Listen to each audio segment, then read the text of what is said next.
దేవుని నామమునకు మహిమ కలుగునుగాక. వీక్షిస్తున్న మీ అందరికీ మన ప్రభువైన యేసుక్రీస్తు నామములో నా యొక్క శుభాభివందనాలు తెలియజేస్తున్నాను. ఈరోజు మన దేవుని వాగ్దానం 48వ దావీదు కీర్తన 14వ వచనం. మరణము వరకు ఆయన మనలను నడిపించును. ప్రియమైనటువంటి దేవుని సంగమా, తల్లి గర్భములో పిండముగా ఉన్నప్పుడు మనల్ని చూచిన దేవుడు ముదిమి వచ్చు వరకు నిన్ను ఎత్తుకొని ముద్దాడుతా అంటూ మరణము వరకు ఆయన మనల్ని నడిపిస్తాడు. ఎందుకంటే మార్గంలో దుష్టుడు పొంచి ఉంటాడు.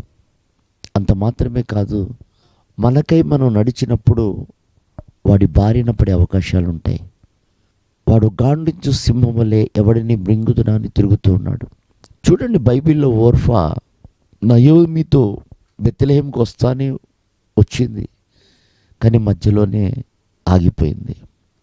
లోతు అబ్రహాంతో నడుస్తానని వచ్చాడు, అతడు మధ్యలోనే ఆగిపోయాడు.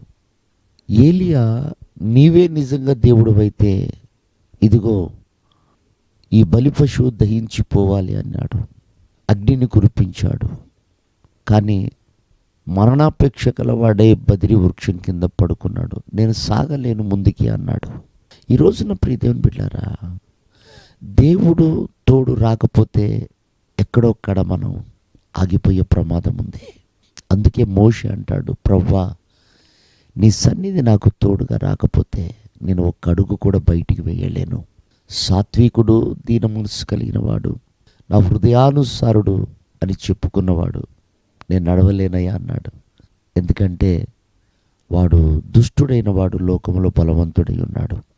వాడిని జయించిన వాడు మనతో వస్తే తప్ప మనం జయించలేము. కనుక మరణము వరకు నీవు నమ్మకంగా ఉండు.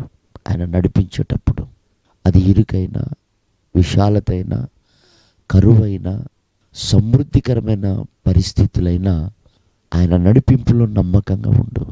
నీకు జీవ కిరీటం వస్తుంది.